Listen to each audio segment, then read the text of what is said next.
Hey, you are listening to the Grumpy Guy BJJ Podcast. Hey, what's up, guys? Got to take care of a few things before we jump into this week's episode. First, our Ramping Isometrics for BJJ program.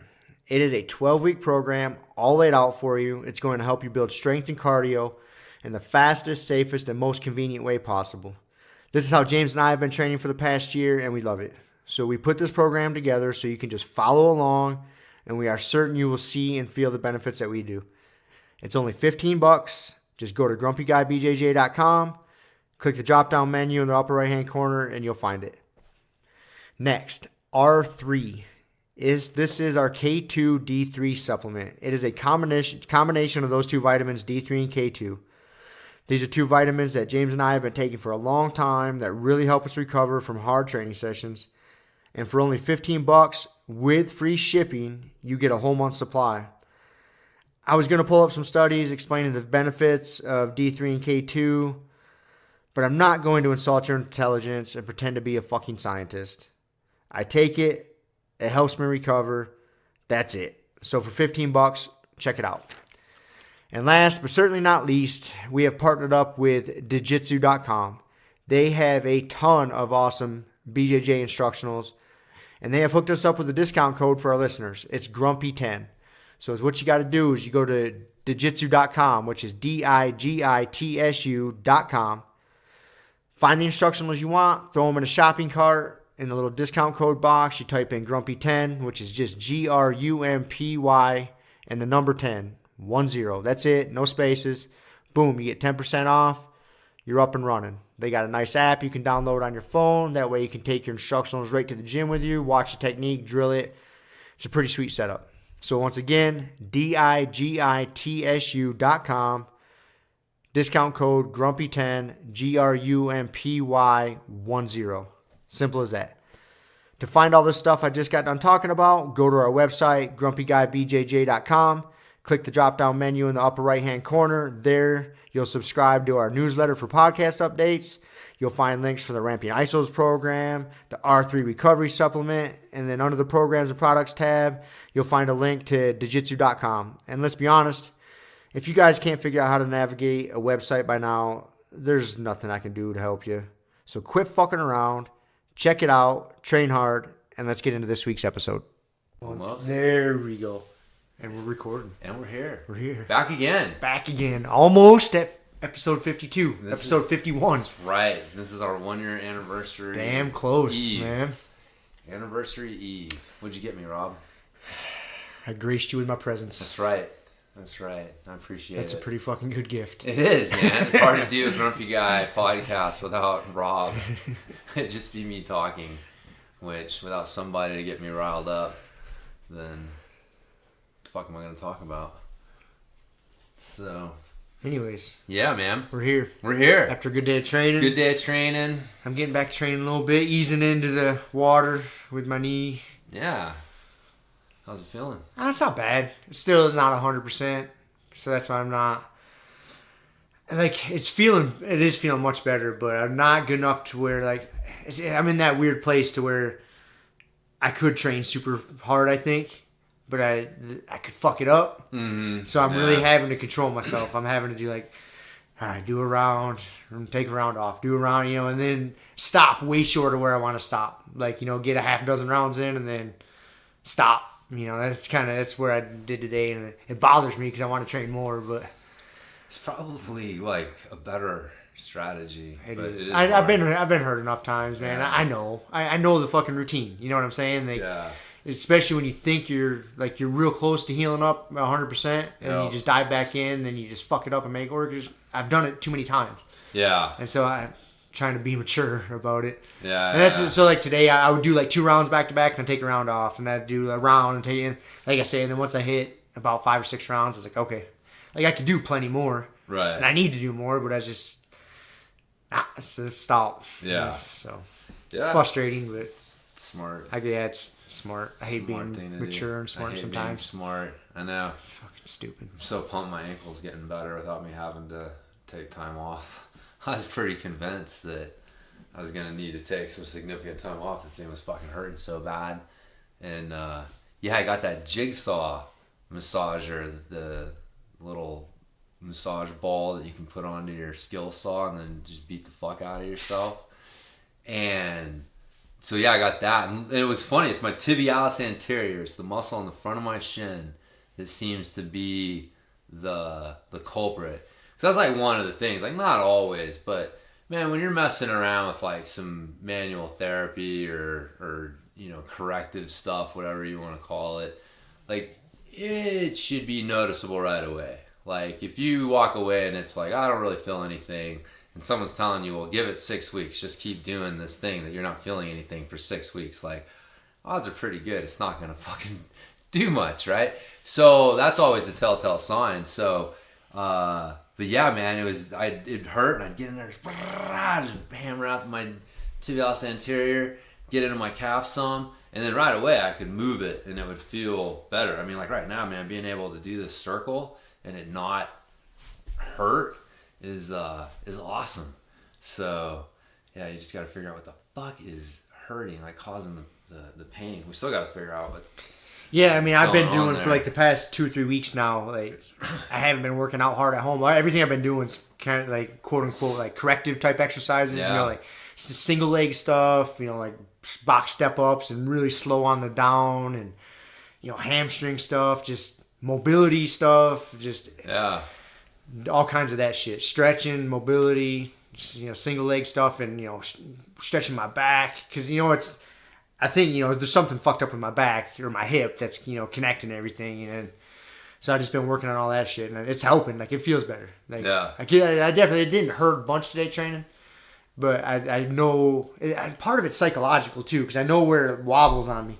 And so I stay away from like scrambles and posting my leg out because I'm afraid it's going to fucking wobble on me. So I can really, I've been doing jiu-jitsu long enough to where I can kind of dictate the round to where I don't have, like, I won't get into a scramble. You know, I'm refusing to, just because I don't. That's where it's gonna fuck up on me. That's generally where it fucks up on me. Yeah.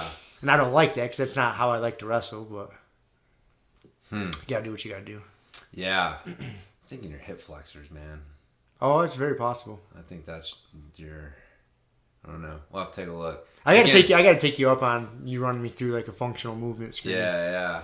Because that's always the thing. It's like you're looking for the non-painful dysfunctional joint. It's like, you know, your low back hurts, right? So but that's not where that's right. So that takes it off the table. Like, you know, your knee hurts, that takes that off the table. Like, you know, your hip flexors don't hurt, right? It's all like you have a lot of issues with the anterior chain as far as like pain goes. So in my mind, I'm like, you know, what is you know, what's not hurting, it's obviously not functioning well. And so it's not hurting, and you know they're tight. Oh, you know, all the time I spent driving? Yeah. Yeah. I know my hip flexors are tight, and I spend plenty of time stretching them, but it's probably not enough. Yeah, or something else, you know, I don't know, something to lock them up. Because it's not, there's a lot of different, mobility is, God, there's so many factors to it, you know. It could also be just some psychological stuff from just, you know, and when you say psychological, like, I literally mean like the brain running a program, right? A movement program, not like, you know, oh, my mommy didn't treat me good when I was a little boy, you know, kind of like psychological problems. But, you know, your brain learns patterns of how to move. And, I mean, you know, and that's what the whole corrective thing is trying to break free of some of those patterns. So, anyways, yeah, that's my bet. If I was a betting man, which I'm not, but if I was, it'd be hip flexors. It's probably a pretty safe bet. Yeah. So, anyways, yeah, we'll have to take a look at it. I'm game. See. They need to do something. It's feeling better, but that's just for my crackpot trying shit. Right. Yeah, man. This is the thing I was gonna tell you. Was gonna challenge you, if you will, to let me work with you on your program. Like, I don't want to give you your program, right? But I feel like you probably need another set of eyes on like what you're doing. I'm sure I do. And maybe some suggestions on some things, kind of thing. So it might help, because obviously you keep running into some of these things, right? And so there's a pattern And like I was telling Shiloh the other day, like, you know, reality keeps fucking guillotining you.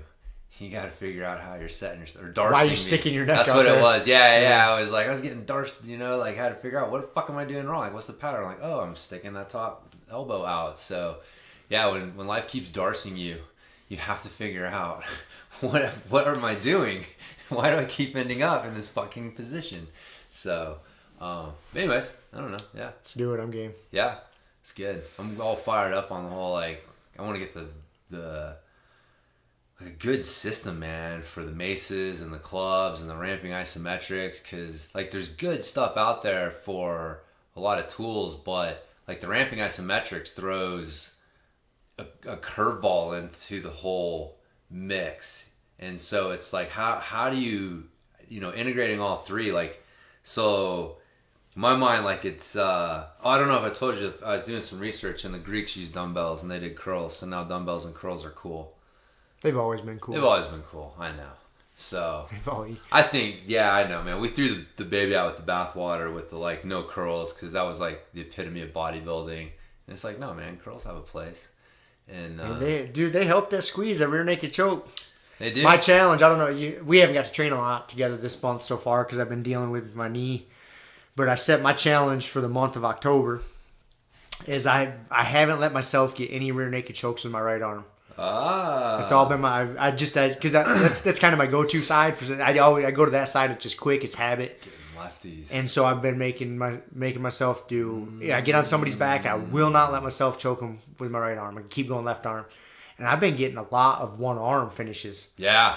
And that curve, That rotation, man. I come up and I get my fingertips up on your. If I get my fingertips to your collarbone or your trap muscle, your trap muscle especially. Yeah. If I can get my fingertips to your trap muscle, done. I've been finishing One people arm, one arm man. rear naked choke. Yep. I'll keep my right arm in like that cop control, wrist control, the underhook side of the backpack, and clamp that wrist down. Boom! Right arm comes Got around. the other arm trapped with the leg. Yep. It's like, yeah. One arm rear naked choke finish. I've been getting it quite a bit. Yeah. With the left side. That's been my goal. It hasn't been one arm is my goal, just left side rear naked choke. Left side, yeah. And I mean, good. Like, it's been my goal enough to where, like, I will not go for a rear naked choke on the right side. Huh, interesting. Yeah. I found myself just being too much in that habit. I was like, God damn, I got to get out of that fucking habit. God, such an interesting line to walk, though, because you get away from it and then you're not as good at it. You know what I mean? It's like, I've been doing rear naked chokes with right side for so many years that I'm not too worried about it. You know what? It was interesting. I saw a meme. I think it was like Scientific Wrestling or something. They put something up, and it was really like insightful. I thought about it. And I was like, man, that's really fucking good. And then it was strength and technique, take a while to build, but last. And conditioning and timing, easy come, easy go. Right? And so, like, what I'm talking about is that, the timing is what takes, like, your technique to that, like, that razor's edge. Like, when your timing is on with your technique. Like, yeah, like you said, your technique is always going to be there. You've been doing it for so fucking long. But the timing's not going to be there, right? You get away from it because you're working something else, and then you find, like, okay, like, you go back to it and you're like, fuck, it's not, the fucking edge just ain't as sharp as it was. And so, but it makes you, like, today I was on somebody's back and I had my right arm over the top and my left arm under, in the backpack, and I was like, dude, I couldn't get it switched. I couldn't get them over to the other side to switch my arms and be comfortable without losing position. Mm-hmm. I was like, man, I can't do the right arm rear naked choke. I wouldn't let myself. So I cheated the system, and I pulled my own lapel out, and I put my lapel over their shoulder and grabbed it with my left hand, and then put my right hand over it. So it wasn't a rear naked choke with the right arm. No, yeah. So switching it up. But me setting that rule for myself made me improvise a little bit more. And right. Like, oh, okay. Yeah. Can't choke with this arm. Oh, I can use my right side lapel though. Yeah. And I got done choking the shit out of whoever this was, and I was like, you didn't even know whose lapel that was. Like, no, I thought it was mine. I didn't realize it was your own lapel. Yeah, I hate that when that happens. minutes. I was like, yeah, that'll happen. Sitting there like, who the fuck's lapel he's got? Is there an extra gi in the mix? I know. What happened here? There shouldn't a third a gi third top. gi? Did somebody throw a third gi top in here? What the fuck? That's funny. Yeah. Yeah, that's what makes jiu-jitsu fun, though. Is you can make little games for yourself. I think it's really important. Yeah. No, it is. You have some focus on the training.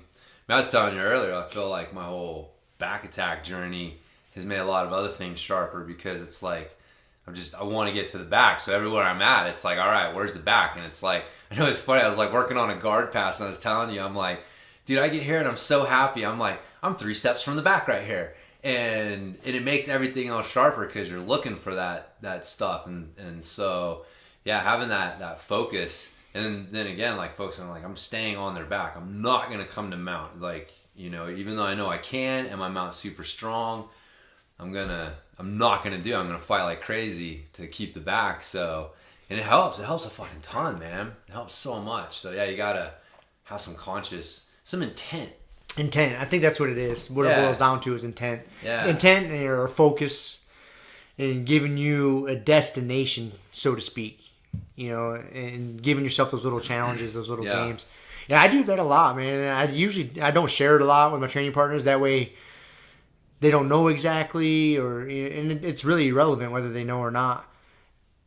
But I do that a lot, you know, like passes. Like, okay, I'm not going to do this certain pass, or I'm only going to pass to this side.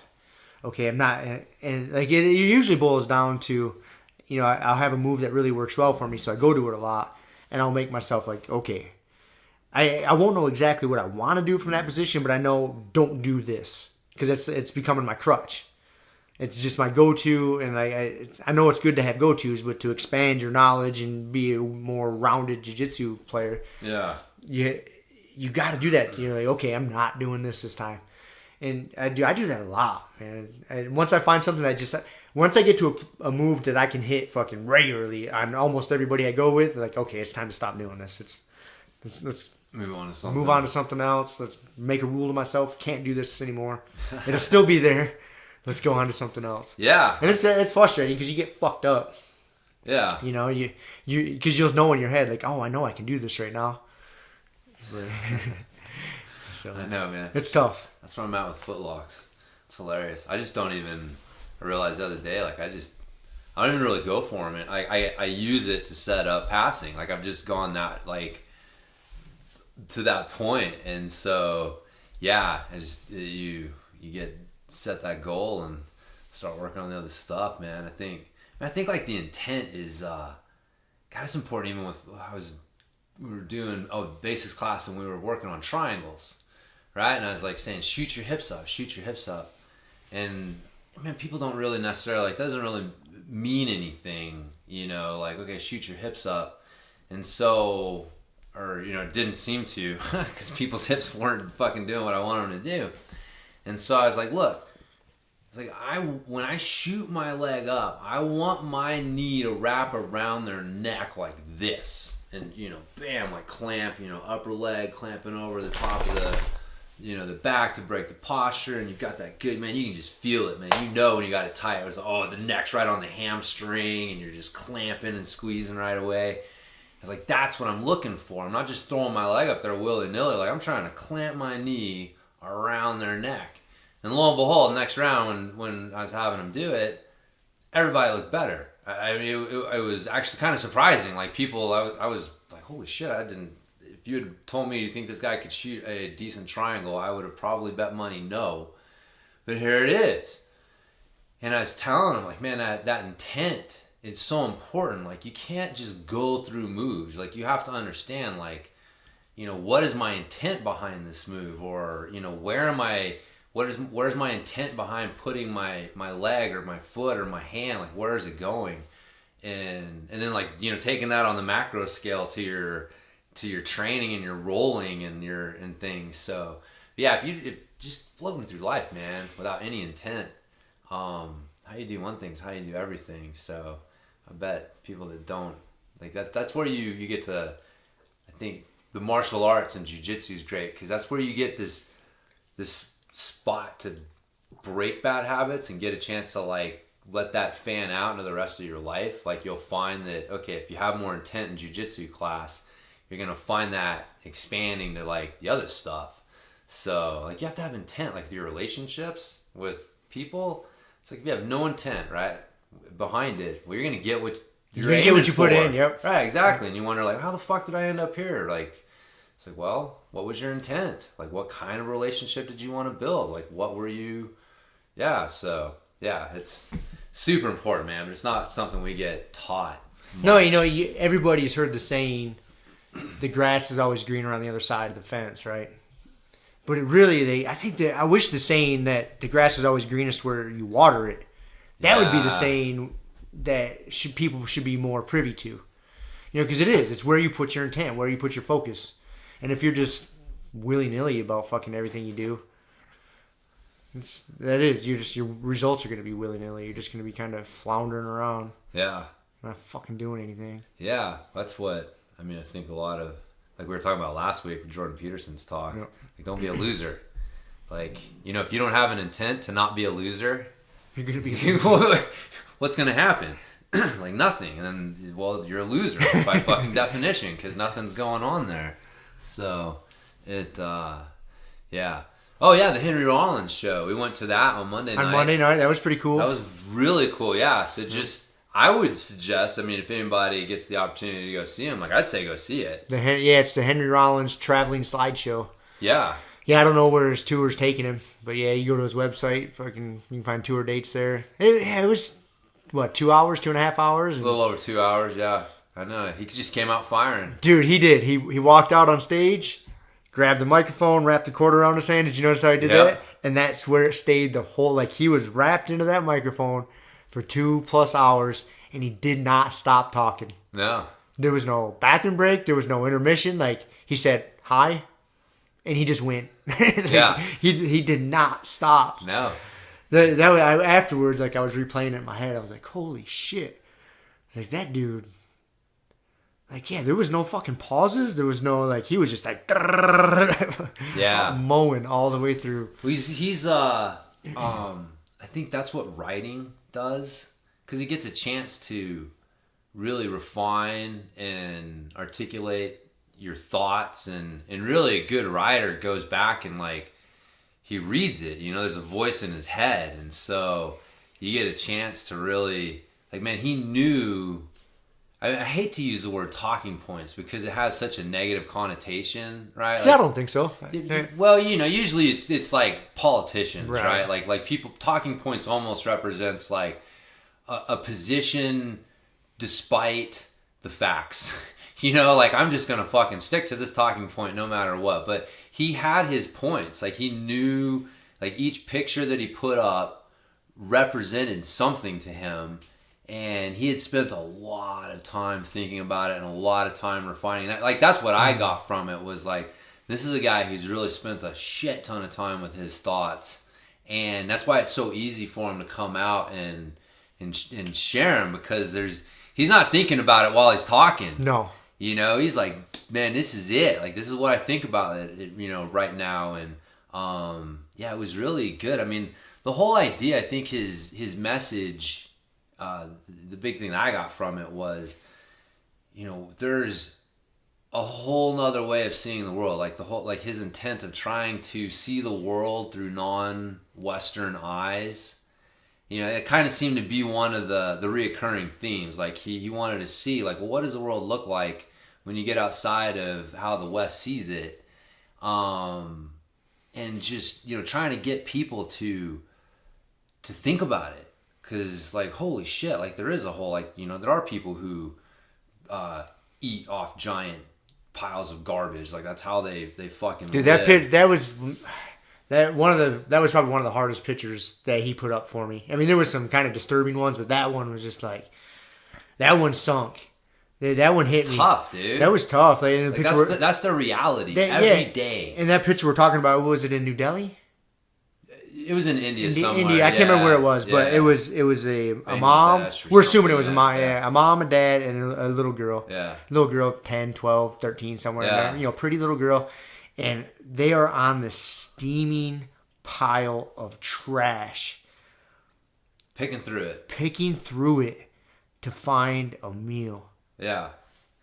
And she's looking at the camera, smiling, just this big, beautiful smile. And he kept explaining the pile of trash. She's like, it's so hot and muggy there, and the trash is decomposing. It's literally steaming, and the stench is horrific.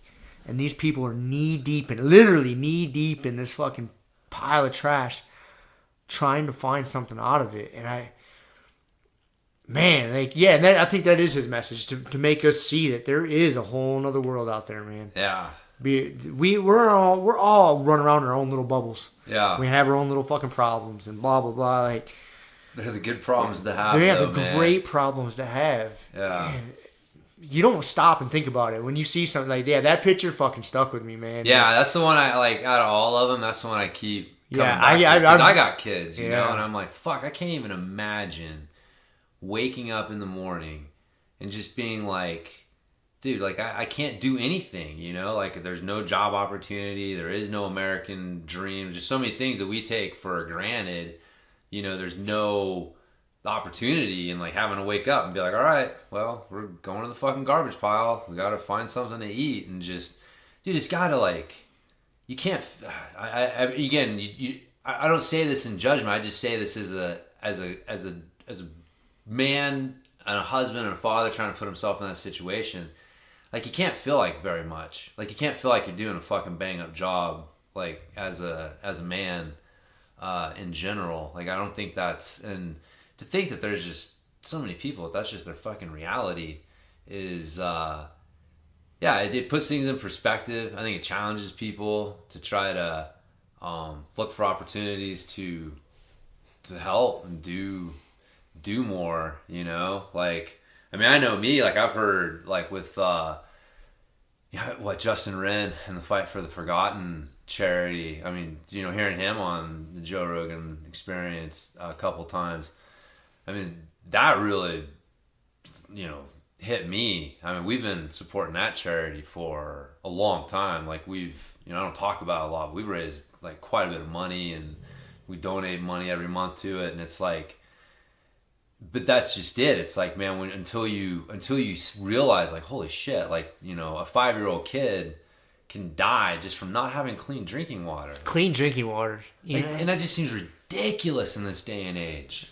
So yeah. I don't know. Yeah, it was a really powerful, like, you know, interesting message that he had. I enjoyed the show. I mean, I think overall, though, I will say his message was, you know, I think positive. He seemed to be optimistic about the future, which I like, because I am too. I think there's a lot of people who don't, who overplay it. It's interesting, man. I'm reading a new book called 21 Lessons for the 21st Century by the same guy that wrote Sapiens. His name's Naval Harari or some shit. Something interesting like that. Tough name to say. So I read Sapiens. I haven't read Homo Deus. I probably will eventually, but I was reading the 21 Lessons, and it's I'm reading the introduction, and the premise already is super interesting, and it kind of like explains some of the stuff, like why, you know, a lot of people think fucking Armageddon is coming, but it's like, no, man, like, it's not. This is why you don't understand why you're thinking this way. And it's that at one point in the century, you had basically three stories, three governmental myths or whatever. Because that's kind of his thing. Like, you know, governments are just a collective myth, right? Like, that's one of the powers of humans, is we can believe in collective myths. And there's stories that we tell ourselves, basically, right? And so, you know, one was fascism, one was communism, and one was liberal democracy. And, you know, after World War II, fascism was pretty much, you know, gone. That story was gone. And then after the 80s into the 90s, communism, you know, was lost, quote unquote. So it seemed like liberal democracy was just like it. Like, history had declared this is the best thing, and, you know, we're going to go literally at gunpoint around the fucking world and spread this shit, and, you know, this is just how it's going to go. And it's not turning out that way. Like, things aren't quite happening. Like, you know, history is not turning out the way that we thought it was going to. And so now we have no story.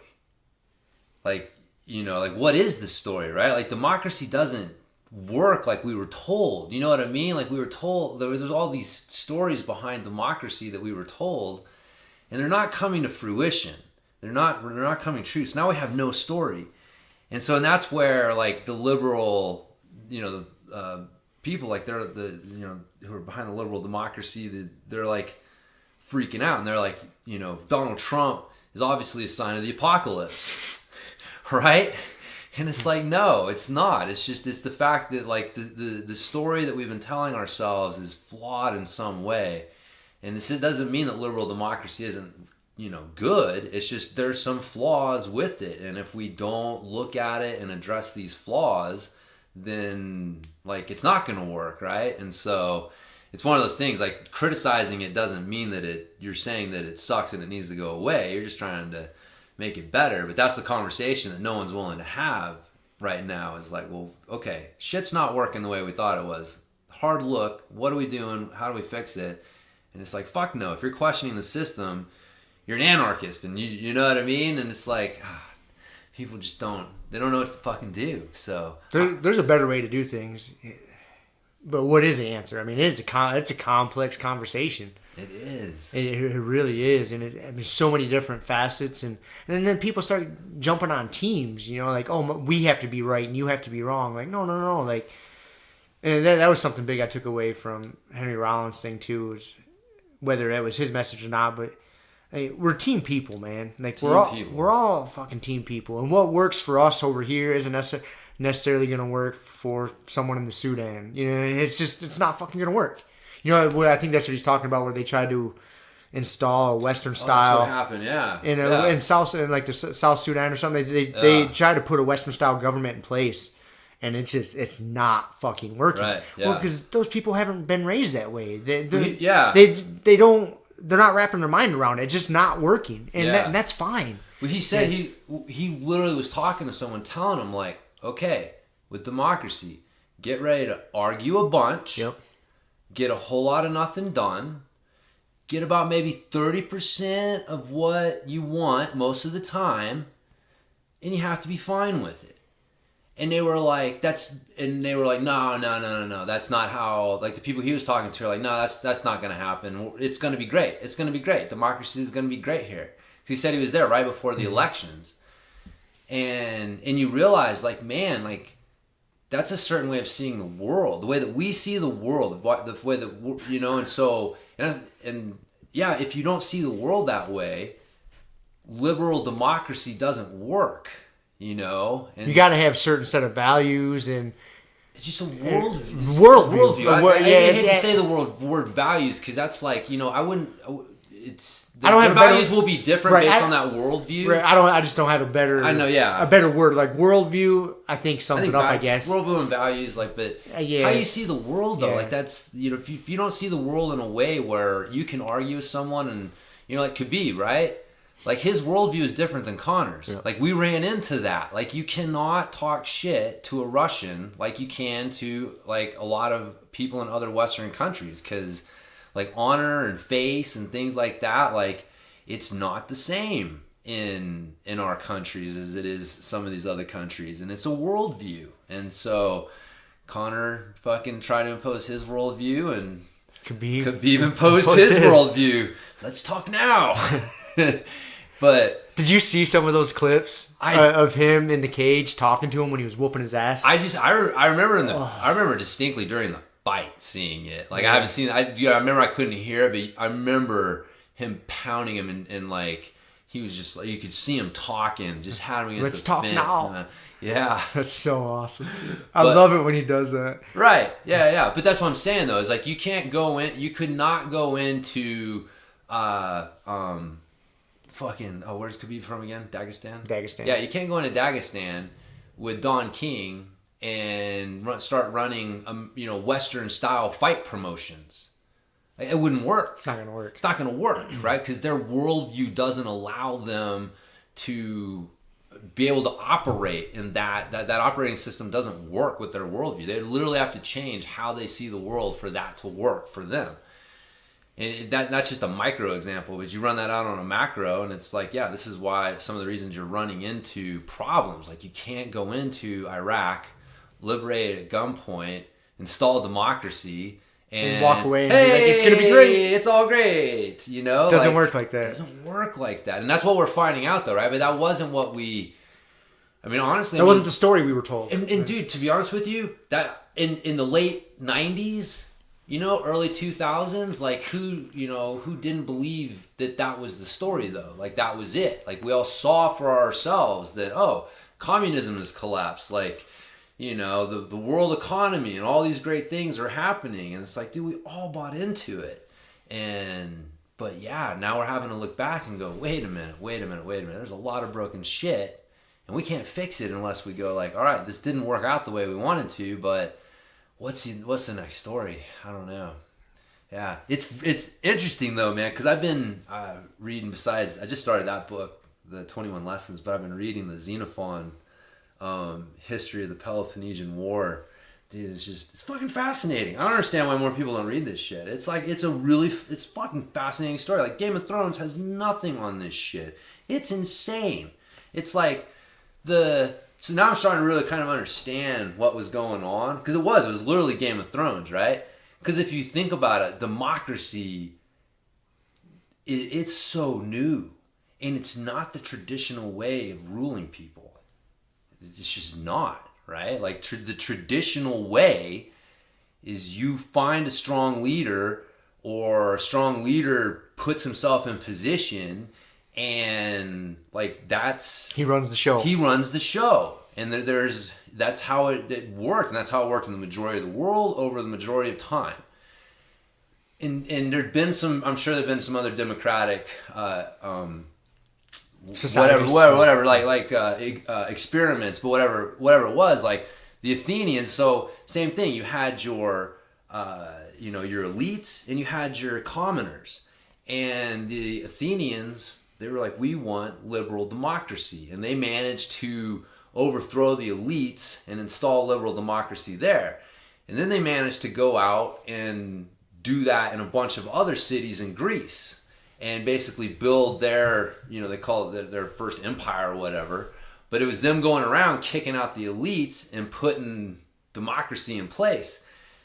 And so the Spartans, who, as much as we love them, they basically were the pinnacle, right? Because they existed because of the Helots. They had slaves, a whole society of slaves that were worth less than fucking dogs to them, really. I mean, one of the things, your initiation as a Spartan warrior was to go out and kill one of these fucking people and not get caught, right? Like, yeah, dude, they weren't nice people, man. They were not nice people. But their society was all about, like, we are the elites and you are fucking peasants, like, even give you that status, right? And so you can see how democracy starts to rub up against Lacedaemonian society. So they're like, man, we can't fucking stand this. And it also rubs up against Persian Empire, because if you have the king, well, liberal democracy doesn't go well with that. So the Persian king starts funding the Spartans to attack the Athenians and start taking over and basically beat back democracy and start installing the old elites and all this shit back into place. Well, the Spartans did so fucking good that they just kept going. And they'd made their way over into Asia. And they started liberating Greek cities in Asia. And then they start thinking like, well, fuck, we'll just keep going. We're going to start liberating. We're just going to, So anyways, all of a sudden now they're the enemy of the king. So the king starts funding the fucking Athenians. Like basically he sends someone back to Greece to start paying people in these cities to start, rebelling and convincing people to rebel against the Spartans. And that's what started the uprising that led to the fall of the Spartans, like their eventual defeat and their reduced influence in the area, and the Athenian influence in the area that eventually led to Alexander the Great and the fall of the Persian Empire. It's like, holy shit. You know what I mean? Like, you can't even make shit like that up. You know what I mean? It's like, and Persia's funding all of it, man. They're just like, okay, who do we need to, who's on top now? Well, we'll fund the other guy. Okay, they're on top, let's fund the other guy. And it was like, it was insane how they were just going back and forth like that. But the whole thing was the Athenians were about liberal democracy and the rule of the commoners, not the rule of the elites. And so they won, and over the long run they won. And as you know, the victors, they get to write the history. And so anyway, it's just an interesting thing to realize, like, it's just another thing. Like, maybe democracy, the way it is, like liberal democracy, like, is it the best? Like, I don't know. It's fucking crazy. I think it's got some good stuff. I think a king's not the answer. No. But like I said, and I've said too, like, straight democracy. That's why we're a republic, a representative republic, not a democracy, because a straight democracy is chaos. Like, where every person gets a vote and every vote counts. That's where you ended up with, like, them voting out some of their best citizens and just voting crazy shit in because every citizen got a vote. And so it's like, you need some stopgap, right? So even that, we're not a true democracy. And there's a reason for that, because the Romans looked at the Greeks and were like, all right, there's some fucking issues with that. We're going to try, here's another system that it's still like a representative democracy. We're going to vote on our representatives, and then our representatives are going to represent us in the government. So we still have that opportunity to influence who's representing us and who's in power, but we're not in power. It's like, dude, you don't want your fucking next door neighbor having power. You know what I mean? Like, that motherfucker sits on the couch all day and watches, like, Fox News or CNN. You know what I mean? Like, that motherfucker doesn't need to be voting. Get the fuck out of here. Like, not straight up, like, we need a stopgap. We need something. So that's why, we've got a good system, man. I like our system, but it's just funny when you look at the history of it. It's fascinating. It is fascinating. Fucking Greeks. Oh yeah, I was going to tell you too. So they were all about, like, how effeminate the Persians were, right? Like, they just laughed at them. They're so effeminate. And Xenophon, in one passage, he's like, I need to clarify for you, like, why we think they're effeminate, He's like, they not only have mattresses on their beds, but they put carpets down so that the legs of their beds are padded. And they wear jackets in the winter, bro. This is why they're weak and effeminate. This is why they're effeminate. I'm like, oh my god, dude. That is it's just an interesting how society has changed. I'm like, well, I've got carpet in my bedroom, and I like a good. He was saying, like, basically, like, in the winter, instead of just relying on a single tunic, they've actually got these, downline things that go all the way down past their hands and have a hood or something like that. I don't know. It was fucking hilarious. I'm like, so it's a jacket. They put on a jacket when it's cold, and they have fucking carpet.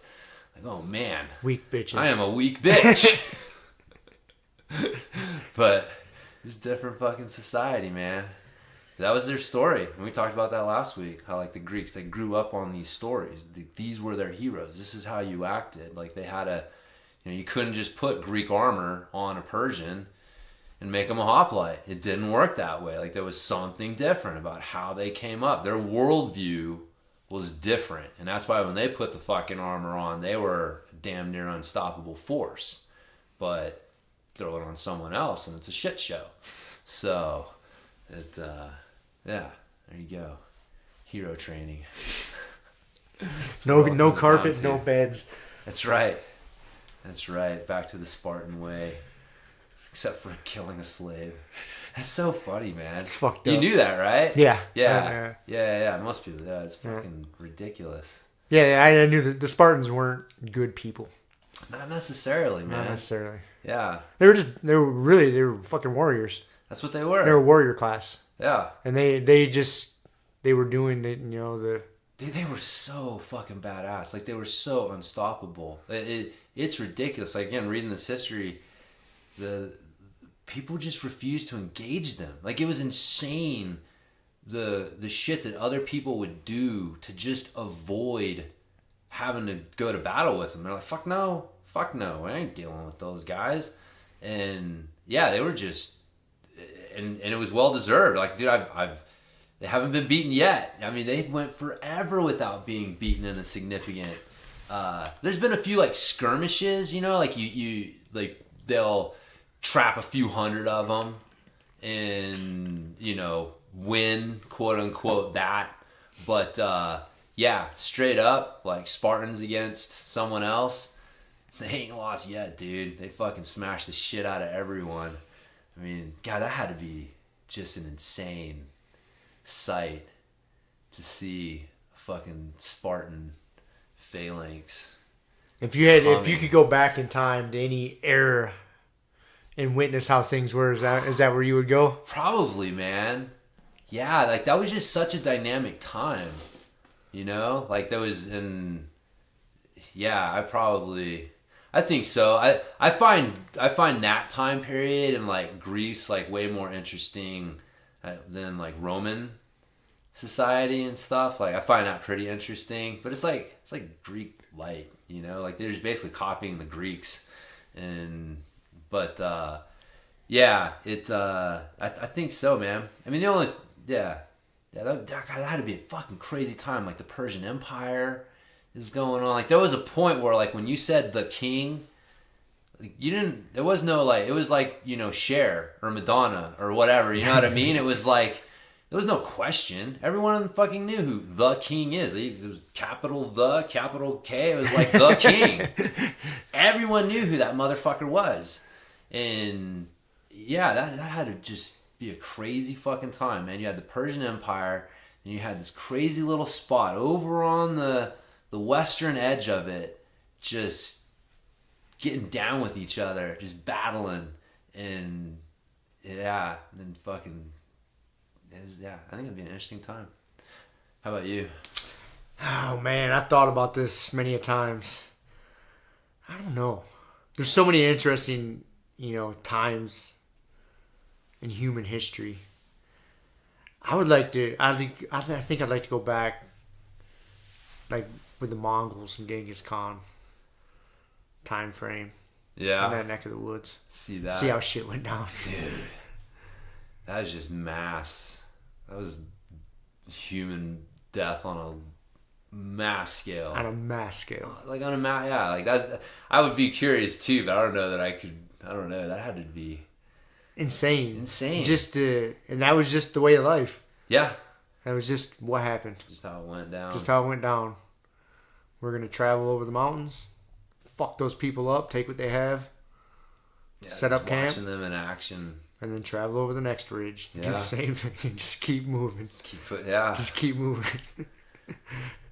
Yeah. It's insane to think about. But I think I'd have to go hang out with Genghis Khan. Yeah, hang out with the Mongol hordes. And just see how they did things. Yeah. Yeah. Yeah, that sounds good. I think Greece. I'd still stick with that. I'd be afraid of getting fucking... I mean, I guess, again, if we're just playing hypothetical bullshit here, then you'd have to go back and have some sort of like... Either you're invisible or... Yeah, you can't interact because then you change the course of history. Yeah. You got to be in like one of those balls they have in that Jurassic Park movie. Right, yeah. So just you cruise around and you're just trying not to fuck anything up. Yeah. You're just watching. You're invisible. So you're hopefully invisible. Or if not, you got to have some sort of... You're not going to get out alive if you're not. No, I don't think so. And they're going to break your time machine. So then you're fucked. That's right. You're not teleporting back. Oh, dude, that'd be terrible. Yeah. I know. As much as we like to complain, I don't want to be stuck. I couldn't ride my electric skateboard around the Mongol hordes. That would be funny, man.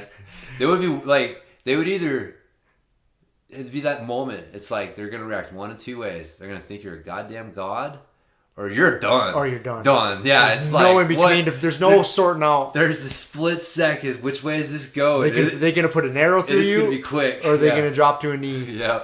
Like, whoa, or fucking all of a sudden you're just a pin cushion. Yep. 100 arrows. Yeah, there's no in between. It's like, whoop. Yeah, I don't know. It'd be interesting.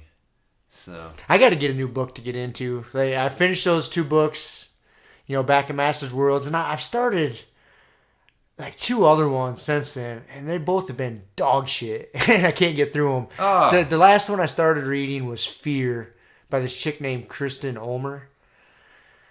the hell's that? It's about how fear works in your head, and just like your thought processes and stuff. She's a former extreme skier. I mean, it's not bad, but man, I get so stubborn. Like if I pick up a book and start reading it, even if I'm not liking it, I'm like, oh no, I'm gonna finish it. So then it takes me forever because then I don't look forward to reading it. You know what I mean? Like I'll read a few pages, set it down, and then I don't read it for a few days. And I'm like, oh fuck, no, I just gotta finish it. And I'll go back and try reading it again. I'm like, no, it still fucking sucks. And then I just get stuck in this loop. And finally, I just have to like tap out. Like that's it, I'm done. Like this book sucks. I'm not fucking finishing it. There was another one too. That one, I'm tapping out. Like it's got some okay information there, but it's just not resonating with me. You know what I mean? It's just like fuck it, whatever. And God, what was the other one I picked up? The Sam Harris one was tough. Sam Harris was I like a lot of what Sam Harris has to say, but it's not pertinent. You know what I mean? Like it's just like Jordan Peterson's philosophies and thinking. Like, or real world type shit, and how to help you be a better person, and better life, a better functioning member of society, and just as a whole. Where Sam Harris argues from like these big existential arguments and philosophies, and it's like, how's that shit helping my fucking arm bars, man? It's not doing me any good. Helps you annoy Christians. Yeah, I like the dude. I like listening to his talks. And no, stuff, I don't disagree, you know what I mean? But I know what you mean. It's like it's not enough for me. Like for me, just to read it, like it's all right. You're not gonna make a better choice. No, later man. that Like, day because it's kind of like, I don't know if this is a good way to put it, but it's almost, to me, it's almost like reading like a fiction book, something you're just gonna get entertained by, because it's not applicable to my life. You know what I mean? Like, I'm not looking to change my worldview on religion or anything. Like I'm pretty cool with where I sit with it right now. I don't need Sam Harris's point of view to skew me one way or the other. Now his book on free will was good. I've read through that one a couple times just because it's a fucking mind job. Yeah. Whether I agree with it or not, whatever. But yeah, but no, there was another one I picked up in the past month that I tapped out on that one. I tapped out enough to where I don't even remember what the fucking name of it was. So I don't know. I've had a few misses lately. That's where you just start speed reading. That's what I do. Speed reading? Yeah. See, but then I feel like I'm wasting my time because then I can do that where I'm just kind of. But then I'm like, okay, why am I doing that? Am I just feeding my ego so I can close the book at the end and say I got all the way through it? Well, why don't I just fucking tap out and read it? I'm afraid. So this is just the way I look at it. There's books that are dense with good stuff, and there's books that are like have a few gems in them. Right. And it's the ones that have a few gems in them where you're like, God damn it. You know, because there's just a lot of space between that. And so for me, that's why like I'll start kind of speed reading through those because I don't want to miss one of the gems. You know what I mean? Like, man, there may be something towards the end where I'm like, wow, that was kind of cool. I've thought about that. But I don't want to fucking waste my time on it. I don't want to waste my time. So that's why I'll just like start like ripping through it. I'm just like, oh fuck. You know? And I don't know, I read once like the trick to speed reading. Because you know this is like, you don't read every word. I mean, you've probably seen the ones where like all the letters are mixed up, but like you look at it and you can still read it. And the truth is your brain fills in so much of it. So I read one time that the trick is to read the first two and the last two words in the sentence. And your brain will fill everything else in between out. And if you try it, dude, it's eerily effective. And you can, I'm not good enough at it to where I can, I won't do that if I'm really into a book. I'm like, wow, I'll take the time to read it more. But I'll switch into that mode. When I'm like, oh, okay, that's it, man. Like, all right, like my brain will pick up if I'm reading like that. It'll pick up if there's something cool there, you know, they'll be, oh, I'll slow down and read this. And then, but it's fast enough to where you can kind of cruise through it, you know, probably twice as fast as normal that way. So that's I've considered that, but I think I'm still just tapping out. That's fine. I got to go into a new one. Yeah, I'm like you though. Like once I start something, I hate gotta finish this motherfucker. But then again, I just go back to why do I have to finish it? Like, no, I don't have to finish it. It's like no. It's like a bad movie. Do I have to sit to the end of the bad movie just because it might end up good? No. Walk the fuck out. Yeah. So that's I'm walking out on this one too. Yeah. So I got to dive into a new one. I got to figure that out. Yeah. That's my goal for this weekend is to find a new one. Yeah, you gotta find another book, man. Yeah. Get some lessons from Rob. Yeah. On some books he's reading. I've had a couple of swings and misses just these past couples, and lots of times I get like reading suggestions from like podcasts. I hear an author interviewed or somebody on a podcast suggest a book. That's where I pick up a lot of stuff, and I think that's where I got this one from. And it was a miss. It happens. It happens. There's a fucking billion books out there. There's a lot. Find another one. I know it's overload. Sometimes it is. There's. I'll like, all right, I need a new book, and I'll be like, fuck, I just spent 15 minutes looking for a new book, and I don't have any time to read. So that was my reading time. I always, when I go to choose a new book to read, like, okay, like what kind of genre do I want to read? Do I want to read a history book? Do I want to read something about mindset or sports or do I just want to read a fiction? Do I need some junk to entertain myself? Yeah. So that's I kind of do that. Like, okay, or biography. I've been thinking about biography. I haven't read any biographies in a while. Yeah, biography's good. Reading about somebody's good. I've read. Which is the last one I read? I get into those sometimes. Those are always good. They're always good. I've read a bunch of them. So have I. I've thought about maybe getting in another one. Yeah, that's good. I don't know who I want to read about though. Dude, I was gonna give you. I got a good your next fiction book. I got a good series. I can't remember the name of it though. So there you go. There you go. I'll fucking look it up afterwards. But yeah, it's a God, what the hell is the name of it? Anyways, fuck it. Oh, The Wool. Wool was the name of the first one. Oh, I've heard of it. Yeah. I can picture the cover. Yeah. Like I've seen it. Super good. Is it pretty good? Very good. Yeah. Speaking of fiction book writers, Super good. I didn't know. Chuck Palahniuk. I don't know. The Fight Club guy. Yep. He's a twisted individual. He is his a book, twisted dude. I've read quite a few of his books. Yeah. They're good. They're Yeah. fucked up. Did you know that like his accountant or somebody, like a manager, stole all of his fucking money?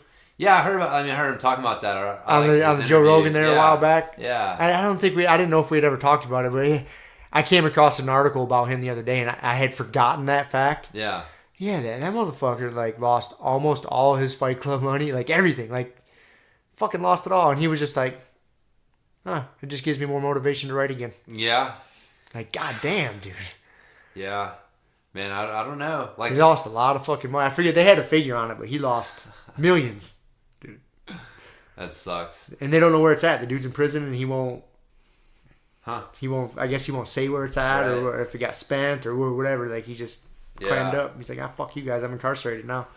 Yeah, he didn't seem to care too much. Nope. He'll just write another twisted ass book. Just the motivation there. Yeah, that was interesting. I really, because man, you see that across the board. Like, what drives an artist to create great art? Fucking, it's hard to maintain that. Like, a lot of that comes from the struggle, and then you make it, and you got money, and you don't have that struggle, and it's hard to maintain that same quality of art. And I remember somebody was saying one time, like, an artist is getting fucking tired, played out when they start singing about how tired they are of the music industry and like having all this shit. You know what I mean? It's like, so it, fuck, I totally lost my train of thought. It's hard to get out of bed with silk sheets. To Go run and train hard. It is, That's man. totally it, dude. That's it. So in some way, like, I'm sure it sounded like he really was looking at this like, man, this is a fucking blessing. Yep. Because I am motivated to create my art again in a way that I wasn't. And again, it reminds me of that story I was talking about last week about the out of the history of Cyrus, about the dude who had all the money and he met the guy and he was like, dude, all I have is a bunch more problems. You know, like, I'll give you the money. You just take care of me. And, you know, and it was like, yeah, sometimes money comes with its own issues. So we always think that more money, more problems. more money, more problems, man. So, but yeah, I think that's also just a worldview of his, for sure. You just have to have the right attitude, because I know I'd be a little sad if I lost some money. Millions. Yeah, but I'm sure that he had to get pretty rich off of Fight Club. yeah, I mean, he had a lot of other successful books. I mean, that was the biggest one. I would have to assume, and then turn into a movie. right. I'm sure he made some fucking royalties off of He's that. still got to be getting some residuals. I'm sure he's getting every time it shows, man, he gets a check. I'm sure he's getting mailbox money from that one. That Man. shit still shows. Yeah. That's a good one, man. Yeah. Yeah, I know. I like that book. What was the other? I know I've read a couple. Monster more of his. is another really good. There's a few of them that I really like. I'm pretty sure one was called Monster. Yeah, I forget. There was one Choke. Choke. Yeah, that was a good one. Yeah. The people faking choking in the restaurants and shit like that. Yeah, there's a few of them that are pretty good. They're all fucked up. Right. They ain't right. No. That's whenever I read a book like that, I always think to myself, like, God damn, what kind of person's coming up with this shit? You know, it's interesting. He's able to put himself in. He's able to step out of himself so much that he can step into, like, empathize. You know, like, at least that's kind of what I feel, right? Like, and that was one of the things, like, I got from the interview too, is like, it's almost scary how much he can step out of himself, because he's able to step out of himself to like have these really dark thoughts and be comfortable with them in a way. And, you know, he's obviously, he at least, you don't know, you might find he's got fucking people tied up in his basement. You know what I mean? But that's what I always think about when I read these guys' books. Right. By all accounts, he seems to be a pretty nice, regular dude. Well-adjusted dude. He just seems very comfortable with the dark side of human psychology. And to be able to maintain that separation, you know, it's like he has to be able to, like, step out of himself and step into these other, you know, ways of thinking. But kind of goes back to, like, what we were talking about, like, putting yourself in, like, what the fuck is someone thinking when they're standing on a pile of steaming trash? You know, like, that ability for us to empathize with other people. He's able to empathize with the darkness in a way that's kind of uncomfortable for most people. Oh, his books will make you uncomfortable. Yeah, very uncomfortable. And he he's an interesting character for sure. So, but I'm glad those guys are out there, pushing the boundaries. And that's the thing too, man. Like, freedom of speech, it's not there to protect, like, polite, accepted speech. It's there to protect the fucked up shit. The fucked up shit that people don't want. Yeah, that infringes on people's sensibilities. Right, because that was his thing, right? That was one of the things he was talking about. Is like there's a wave of self-censorship going on among writers because they know what how the winds are blowing in society, and to get published and be successful, there's certain subjects and certain things that you just don't talk about and you don't broach. And so it ends up turning into, self-censorship in literature, which I don't think is good. It's not good. It's not good. Yeah, when that shit starts spilling over and influencing how, his literature's like, it should challenge your thinking. Like it should, you shouldn't only read things that you agree with, kind of thing. But that's not what people want. So it's, that was an interesting interview, man. That was actually I enjoyed that one a lot. I don't know what got me thinking about that the other day, where I was cruising around at work. And you remember the scene where Edward Norton's talking to Brad Pitt I think he's on the plane. He talks about single-serving friends. Yep. Right? And I was cruising around at work, and I was like, because I have these, short interactions with all these customers all day long, stopping at their business, dropping shit off, stopping here. I was like, my day is full of fucking single-serving friends.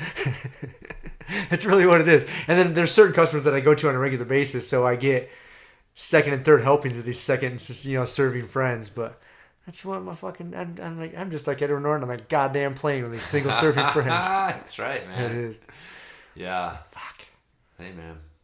It's not necessarily bad. It's, again, it's when you just peel it back and you look at it for what it is, it seems ridiculous. But it still serves a purpose. I mean, we're being polite and getting through. I mean, that's how society works. Like, we treat each other when we come across each other. Like, I'm just going to assume that I'm supposed to treat you like a friend, or, at least in a friendly manner, until shown otherwise. And then you run across the assholes who don't feel that way, and they stick out like a sore thumb. They do. I come across plenty of those. Yeah.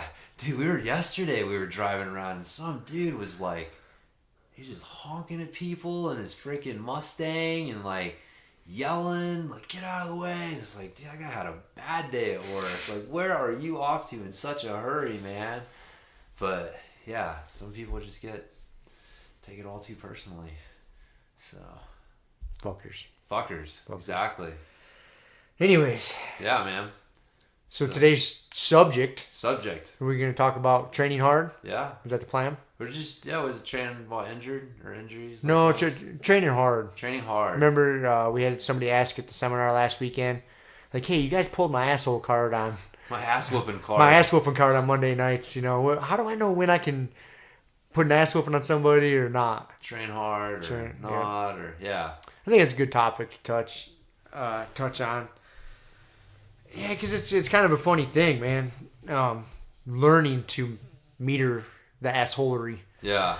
When and how to train hard. I mean, it's a rough sport. We're not in there playing patty cake. I've said it a bunch of times. We're in there. It's a fucking rough sport. And I really like how Canuto said it at a seminar, is that all your suffering and ass whooping should take place in training. And then that come competition, it should be fun. Yeah. And I like that mindset. I think that's an important mindset for people to wrap their mind around. But yeah, like, you don't want to, and we've talked about it before, you don't want to be an asshole and break all your toys, because then you're not going to have any toys to play with. Yeah. Yeah. So it's kind of a delicate dance, and it's something you have to learn as you go. Yeah. I think a lot of it goes back to one of the things we've talked about a lot, is like good jiu-jitsu, quoting Steve Maxwell, should take place between 60 to 80%. And that's where most of your time should be spent. And you were in last night, we were talking with Kevin. Did you get the chance to roll with Canuto? No, I didn't get to roll with him at all. So, again, like, just kind of different type of pressure and feel compared to Pimenta and even Kevin. He's just got a little bit different game. But one of the things you definitely noticed was he wasn't like going super hard all the time. Like, he was letting you work a little stuff and doing his thing. And Kevin was saying that he was hurting people. Like, he was training hard, like going hard all the time with everyone, and early on he was hurting people. And so he figured out that he needed to meter that. Like, there's a time and a place for it, and it's hard. It's something you have to learn. You can't go hard all the time with everyone, but you got to go hard sometimes with some people. And that's the delicate balance. I mean, I don't know, man. So how do you, like, in your mind, like, what makes the difference between like going hard and not going hard? Like let's say that like with me, right? Like, we're rolling. So, because I'd say like it's a little bit easier. Like, we're not talking about like if you're rolling with someone that you outweigh, or that goes without question. Like, if you're obviously you're going with a female, someone that you're obviously much physically superior, physically superior, you're bigger, you're stronger, like, that's definitely like is a red light, a red warning sign. Like, don't be a dick. There's no going. Don't go hard. Don't go hard there. There's no reason. There's no upside for anybody in that situation. I know I got a few things like I think about is to like when and when not to go hard. First is you got to have a reason to go hard. Like directed aggression, I guess is the best way I can think to put it. Is and what I mean by that is like a lot of times, in jiu-jitsu, I try to make someone super uncomfortable physically so they make a mistake and I can capitalize. Pretty simple system, right? Yeah. So, but if I'm just making someone uncomfortable to make them uncomfortable, that's just being a dick. There's no reason for that. Like, there should be a forward progress. So, for example, I was thinking about like a position to explain to people. So, say you get somebody in side control, and you get it like your cross-faced arm, your top arm, you get it under their head, and you get a deep armpit grip, and you can just cross-face the fuck out of them. Okay. You've established that dominance. Like in a tournament setting, if you're up on points and it's not much time left in the match and you can get there, hold them there. That's cool. I understand that. Like, boom, throw a good crossface in, make them look away, control the situation, win the match. But like in training, I don't have a problem with somebody getting there, but to just fucking get to side control and crush the fuck out of somebody's face and not try to progress or not try to attack the arm or go for a choke. Like, you're not getting any better and your opponent's not getting any better. Yeah. So you're just being a fucking dick. There's no point to it.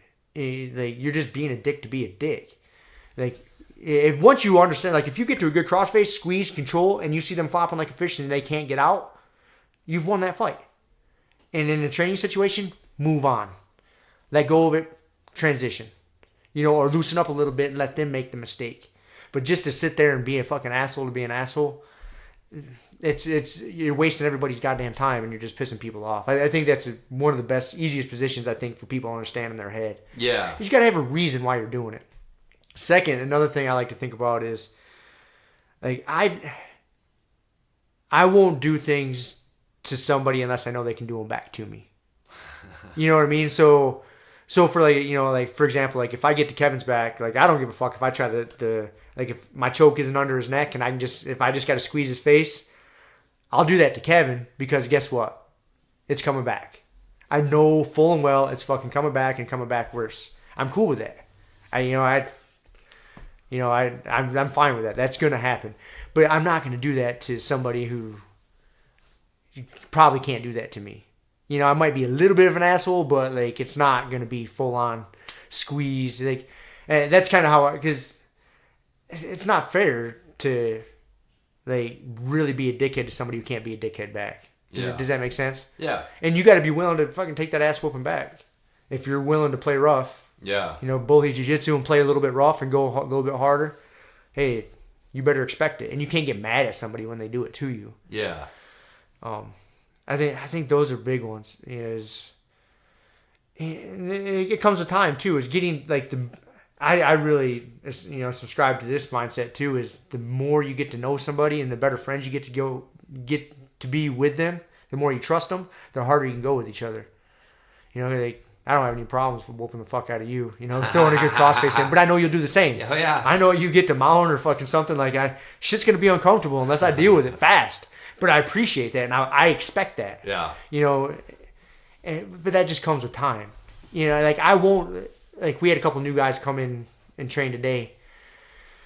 Higher level guys, and I'm not going to be an asshole to them. First few rounds until I get to know them. I want to see their demeanor, their attitude, how they're going. Like, because I know enough to protect myself, and and I'll smash and be heavy, but I'm not maybe necessarily going to throw like a shoulder right in the eye or like a real nasty crossface or a real heavy knee on belly, try to make them tap. Like, there's no reason just to be a dick. Like, use good jiu-jitsu, flow, move. And then as you get to know people, then you can ramp up the pressure and the aggression a little bit more. That's kind of how I work it. It's a learning curve. Yeah. So, just kind of like piecing this out. Because the guy that asked it, Shay, I'm just, because his, I'm just trying to like, I don't know how to put it, like, so yeah, I think that there's a couple layers to like training hard, because I think you suffer a little bit from the curse of knowledge being a 12, 13 year training, somewhere yeah. So so you can meter that stuff. You know what I mean? Like when you're a white belt though, like going hard, at least in my mind, like I remember at least, thinking back is like, cause you don't know what to do. Right. And so a lot of times like you'll get into top side control and you're just sitting there, and it's not cause you're trying to be a dick. It's cause like you legitimately don't know exactly what to do. And you're afraid that if you move, you're going to lose the position.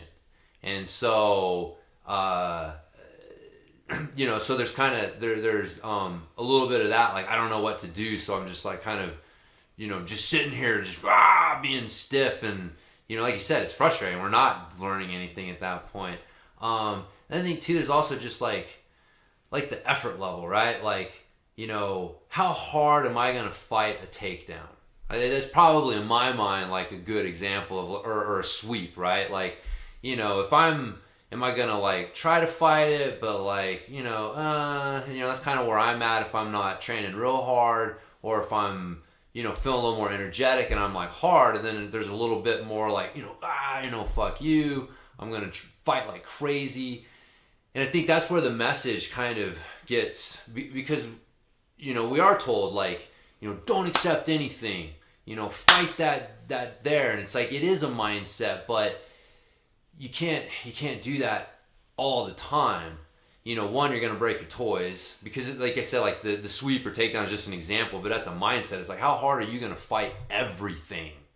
And so I think like for a lot of new people, like when they're thinking about training hard, that's kind of where their mind is like, how hard am I just going to fight everything that happens, whether I know what to do or not necessarily. And so that's where like hard comes for them more than like, how much pressure am I putting on this cross face, or, am I doing this move to them or that move? Cause like, I don't want to speak for Shay, but Shay's probably like, man, I don't have any, I take what I can get. Like I can't really choose if I'm going to go for that submission or not on them, but I can choose like, how hard and how aggressive I'm going to go after something, or I'm going to fight something. And I think that's where, again, because, we know, man, the people who, especially like white belts who go like that all the time, I don't roll with them a lot. No fun to train with. There's no fun in training with them, because they're not, you get locked up in these 2-minute long, like static battles where like they're not doing shit. And you can't really like, you're not able to work a whole bunch. And it's like, we're not learning anything here, man. And that's where they're, in their mind, they're like, I'm training hard. Fucking Rob ain't passing my guard. Yeah, this is awesome. And it's like, okay, there's something to that. Like, you're showing spirit, you're fighting hard, and that's probably what you want to do in a tournament. But is there a time, like, how do you know what I mean? Like, is there a time where you're not training that hard, where it's like, okay, maybe I will accept something a little bit? I think that's what Shay was saying. Because, like, when I roll with him, he's a not like huge guy, but he's a bigger dude. He's bigger than I am. And I can tell when I roll with him that, he like, that he's, how do I put it? Like, he doesn't fight with his size a lot, which is fine. But I think in his mind, he's like, oh, on Monday nights, like I was getting permission to kind of fight with my size a little bit. And now I don't know what to do. I feel like, so I don't know if that makes sense. Yeah, no, that makes good sense, and I understand. Yeah, like the things I was thinking about is me coming from spending so much time on the mat. So right. So I got to kind of distill it down to someone who hasn't spent that much time on the mat. Yeah, I think it goes back to, we've talked about it before, and I think you mentioned it just a little bit ago, is being able to measure how much effort you're putting into it. Like, jiu-jitsu isn't designed to have to be a big hulky monster to make it work. So if you're having to fucking empty your gas tank to make a move work or not work, you fucked up. Yeah. So if you're having to put 100% of your physical strength and effort into, like, let's say stopping a sweep or getting a sweep or whatever, like, no, man, you fucked up. Like, anytime, if you're maxed out physically, like, that's where I think learning stops. Yeah. Like, you should back off a little bit. Like, if you're having, if you are squeezing the fuck out of something or resisting something because somebody's got a, fairly deep submission or a sweep, you're better off and you're going to get better by maybe not resisting 100%. Tone that effort down to like 60, 80%. And then go to the next fight. Learn, like, just understand, like, hey, I lost that battle. Where's the next battle? Oh, it's an underhook or whatever it is. It's this and this.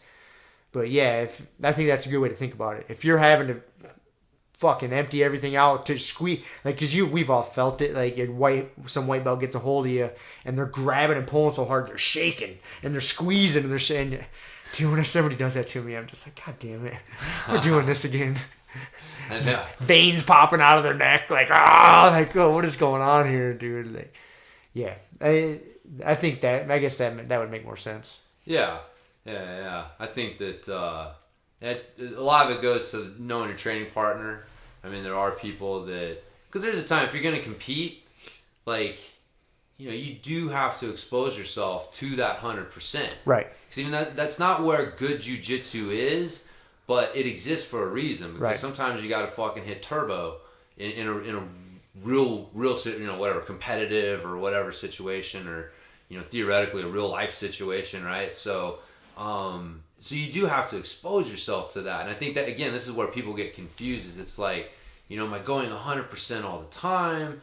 Am I backing off and then, not? And so I think that we were talking about earlier, what's your intent? Like, what's your intent with this training session? What's your intent with this training partner? Like, I definitely got partners like me and Corey. I mean, dude, we just try to fucking kill each other all the time. There's the mauler will bring that out of you. Yeah. There's no, like, fucking, like, I don't know. There is, but it's just, so you know who those partners are eventually, in that you are like, okay, this is gonna be a fucking hard round, and I'm going hard, and I'm not gonna accept shit from this guy.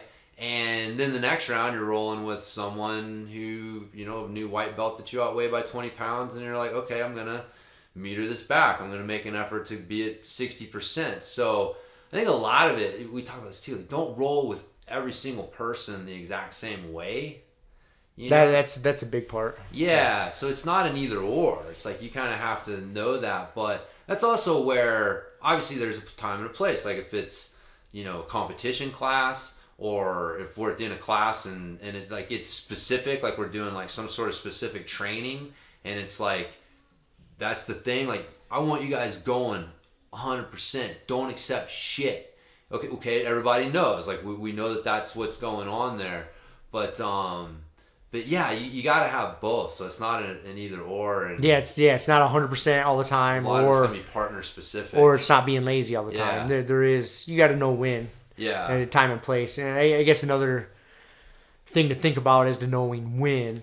And if it's someone relatively close in size and skill, and you're wanting to train hard that day, I say you got a green light. And if that person isn't reciprocating, if they're kind of conceding, hopefully you're knowledgeable. Hopefully you're conscious enough to see, oh, okay, veins aren't popping out of his fucking head. He's not reciprocating me going hard. Maybe I'll back off. Yeah. But if they're relatively close in size and skill, and you crank up the volume and they're bringing it back, fuck yeah, have at it. Yeah. That's but again, you're taking charge of your own training. We talk about that all the time. It's on you, man, when you're drilling, when you're training. So when you go into practice, every time you walk on the mat, you should have an intent for that practice. Okay, what am I focusing on today? Do I have a little game I'm playing with myself, doing this move, or am I training hard today? Not letting something happen to me. Am I in certain positions, or I need to get some hard rounds in today. If you need to get some hard rounds in, seek those people out that okay, maybe seek out someone that's a little bit bigger and better than you. If you want to fucking open up the gas tank, open up the throttle, and empty that gas tank, find someone a little bit bigger, a little bit stronger, a little bit better. Because that way, when you bring the heat on them, they can bring it right back. Yeah. And you're not going to hurt them. Don't do that to some unwilling participant. Right. Hey, new guy. Class. Oh, you don't know how to tie your belt? Slap hands and then fucking murder him? Just fucking slap. Yeah. Not good. No, that's not the way to do it. But it's definitely a It's a learning balancing thing. act Yeah, there. it is. Yeah, and Yeah. nothing. There's no substitute, but just for time on the mat and being conscious and paying attention to your training partners. Yeah. You know, and there'll be also times to where you have a training buddy that you normally train pretty hard with, but he comes in and you can tell he's kind of tired that day, or maybe he's got shit going on at home. He's a little fucking bummed out, and you can just tell he's not a normal self. Like, man, don't be a dick. You know what I mean? I know this. I'm coming from a more experienced point of view too, but a lot of times it depends on who I'm rolling with. But there's most people I train with. Like, I kind of let them adjust the volume knob. Yeah. I really do. Like, Yeah. I'm prepared. Like, if they're kind of being playful today, cool. I'll be playful. Yeah. My goal is to be like just one notch higher. Yeah. You know, not like I don't want to be because I don't. You don't want to max it out. Yeah. I don't want to. Yeah, that's it, right? Like I meet them where they're at. Like if I'm wanting to win, like if I'm like, man, I don't want to lose this motherfucker. Like that's kind of what I aim for. Is like, yeah, I want to, be a couple notches higher than where they're at. Or you can come in, you're rolling with someone. It's like, okay, I'm gonna challenge myself to be, a couple notches lower, especially when someone who's weaker than you. But yeah, I think that's kind of letting the person playing off of them. Because, if someone's just like, I don't know. Sometimes I just lay there and try and relax, and you guys don't fucking give a shit. You guys just smash the fuck out of me. See, I guess that's kind of what I like. But that's because we know you. Right. We like you, and we got a lot of respect for each other. Yeah. And we trust each other. Right. Yeah. Well, I guess the other thing, too, is like, how do I put this? Like, I think, like, your own energy level is going to kind of dictate it. Because I don't feel like your jiu-jitsu should be completely different. No. You know what I mean? It's not like, oh, you got a green light to go 100%. And it's like, what? Your jiu-jitsu shouldn't change. No. No. And it's very similar to like the ramping isometrics. Like if someone on the outside is watching you do ramping isometrics, your 50% effort shouldn't look any different than your 100% effort, maybe except for a little wobble. You can tell there's an increased effort level, but it doesn't look different. It's not the different technique. Yeah. And that's the same way it should be for jiu-jitsu. Right. If I'm being playful that day, or if I'm winning that match. Yeah. It's not my different. Technique is the same. Right. It's just whether I'm really throttling down. How hard am I going to go on a scramble? Right. How hard am I going to fight this sweep? But your jiu-jitsu should be the same. How hard am I going to fight to break this grip if they get something? You know what I mean? It's like that's... Yeah, but it's not like green light means you get to spaz the fuck out. Yeah. And it's... Because that's where I'm like, man, I always go hard. It's just, unless I'm going with someone, like I said, I know I need to meter it down, but it's... it's not... I guess that's what it is, though. It's just your jiu-jitsu shouldn't change. Yeah, jiu-jitsu shouldn't change. Yeah. Your focus, your intent. Yeah. Like I said, unfocused, just aggression is not jiu-jitsu. So even when you get the green light to go 100%, it's not like it's not spazzing spaz. out. Yeah, it's that's not just doing random shit. Right. Yeah. So, no, I think that's some good advice for everyone. Because it's tough, man. I mean, it's fucking hilarious at this point, like white belt on white belt violence. It's cliche. But it is. It is. You see it, and you're just like, Jesus Christ. And I remember being there. Yeah. I think I've told you before, man. Like, I've felt the need to apologize to people. Like, as I look back, and I'm like, God damn, dude. I used to be a dick. And you're sitting here like, used to. You get a hold of some grips, asshole. You still won't let go. But it's, and I guess, too, like, even when you're going hard, unless you're specifically training for some sort of like competition, or it's competition class or something like that, like just recognize when you're stuck and be okay with giving up a bad position to like learn. Like you're not learning anything at that point. Like I was talking with someone the other day, like I've gotten to the point where, I don't fight submissions 100%. No, because you're not learning there. No, man. Like you fucked up at that I know point. when I'm trapped. Yeah. Now, am I going to sit here for another 30 seconds and just delay the inevitable? And maybe I get lucky and get out. It's not... Or I tap and I get an extra 30 seconds to fucking learn. Practice something. Practice something, to do something. So, that's the... Yeah, just don't... 100% doesn't mean just getting locked up in a fucking white belt static position battle. And again, there's there's no substitute for that time on the mat. I saw that black belt that came in and trained with us today. They visited. And I saw him, do that several times. He did it once or twice with me or watching his other matches. He wasn't, fucking emptying the gas tank. Like someone kind of get a good sweep or whatever. He just kind of flow with it because there's no sense of risk and injury. No. He's like, oh, fuck it. You know what I mean? Let's move to the next fight. I've seen him do that several times. Like, this guy's not an idiot. Right. Like he wants to be healthy. Because once you start resisting 100% on things, that's when things fucking break. Yeah. Either your opponent or you. Yep. You twist something or tweak something. Like, no. And I saw him do that. Like, oh, okay. Yeah. This guy's, been around. He's just kind of going with the flow, Yeah. I mean, that's the cool thing with jiu-jitsu, too, man. Is like you should... Guy on the bottom's not necessarily at a disadvantage. And then, working out of shit. Dude, I was under fucking old wolf shirt a couple times today, man. Just... Dude, I love that shit. He's got me just crushed in side control, and it's like, what do I got? Like, you just got to do that assessment. All right, what do I got? What can I move? Oh, he doesn't have my hips totally pinned. Okay, move my hips. Oh, you start to pay attention there. Turn back in. It's like, I love that shit, man. It's just so fucking cerebral. Mm-hmm. Like, you're just dissecting the problem. God damn. Yeah, someone's presenting you with the fucking cool. Someone's presenting you with the problem, and you literally just start picking it apart. Yeah. Like, okay, what's the first threat? Okay, address that. Boom. Yeah. What's the next? Oh, he's not controlling that hip. All right, there's a little space right there. Yeah. Can I put a little wedge in there and make him not notice? Like, I got a little wedge in there. He didn't notice that little wedge. Yeah. And so then, a little bit bigger wedge. Like, oh yeah, dude, it's fucking fun. Dude, it's so when you get fun. to that level, it's so fun. And none of that fun comes from 100%. No. That's when you're playing in that 60 to 80% Yep. effort zone. Is that there might be a few 100%, right. here and there, but it's the thinking and the figuring is done in a way less effort. Yeah. Like okay, like there definitely were a couple times where it's like, okay, here's the fight. I know this is the fight, and he knows this is the fight, and whoever wins this fight is gonna be in the better position, and like. Maybe at that point I put a little bit more into it because I don't want to end up in that bad position. But then you recognize, like, okay, he's winning this fucker. All right, and back off and do something else. But yeah, that's the shit, and that's too.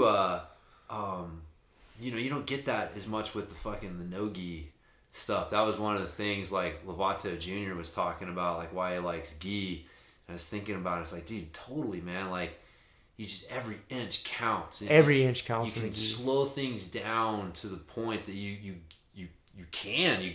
Every fucking inch. You get the little wedge. You get the little space. Or they're taking it away. Oh shit. I can't get it back.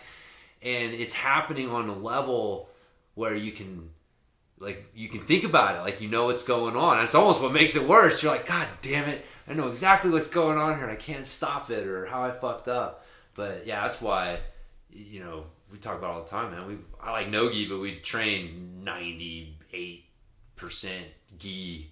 Take the gi off every once in a while. Because it's fun. It's fun. I love training the gi, dude. Yeah, the gi is just so much fun. So much fun. Yeah, so many weapons and different thought process and it's fun. Yeah. There's just no fuck it. It's fun. No, that's what I enjoy more. Yeah. I like wearing my gi. Like wearing my belt. Sometimes I hate my fucking gi top, man. I like it. Cross collar grips are just. It's annoying, but I like it because I know he's got collars too, and I can use them on him. That's true. That is a good way to look at it. But I've been using the Canuto sit up thing for getting people off or shit. So talking about grabbing collars and using them against them.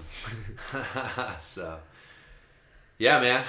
Anyway, I had thought about let me see. Did I write anything else down?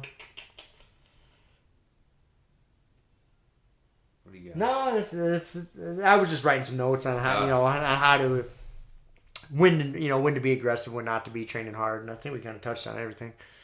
Yeah, and like I said, it just comes from experience. Don't be a fucking spaz. If you're gonna quote unquote go hard with a purpose. Go hard just doesn't mean move as fast as you possibly and violently as you can in all directions. Spazzing out. Just don't fucking freak out like you're on meth. Yeah. Like, do it with a purpose, with an intent. Yeah. It's like I know we like to joke around about it, but it's not, you can't be the water boy. Like going 100% ain't fucking tackling fuel. Right. And then just fucking using tackling fuel to just fucking waterboy your way through the round. Like that's, just pure aggression, right? Like that was the whole of the water boy. He had no fucking technique. He didn't know how to play football. It was just pure aggression, man. He found his tackling fuel. Yep. And it's like, that's, again, I think sometimes when people hear like go 100%, be aggressive, like, they're thinking like that. But like, man, you really have to understand aggression in jiu-jitsu and 100% in jiu-jitsu. It's its own thing. Like, it's not the same as in the gym getting psyched up for a hard set of, squats or something, or like you said, on a football field where you got like a 10, 15 second play. Like, yeah, you gotta meter that aggression, man. 'Cause that's the other thing. You don't want to blow your fucking wad. Like, come out and like, okay, I'm going to go 100% and be aggressive. 30 seconds in, you're sucking wind. Done. And you got 4.5 minutes of ass whooping coming. Yes, that's not the way either. So it really is. It comes down to like using it selectively, with the right people at the right time with the right intent. But you have to do it. You have to do it. You have to do it. So that you have to be. Well, I mean, that's what makes jiu-jitsu so effective, is because when you're training with each other, you're trying to do moves on an opponent that's 100% resisting, and they're trying to do moves on you. That's why hands fucking down, it is the most effective martial arts for self-defense or whatever, just because you know what it's like to have a human being resisting 100%. It's not an orchestrated fucking self-defense demonstration. No. We're both in there trying to strangle the shit out of each other, trying to rip a limb off. And so, yeah, it is what it is, man. It is what it is. It's a rough fucking sport. Dude, it's funny. I was rolling. This is kind of a good example of this, actually. Is like, I was rolling with Brett last night.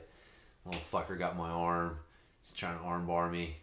And I had it defended, but he had a good figure four grip on my arm, and he wouldn't let it go. I'm like, man, all right, here comes the knee.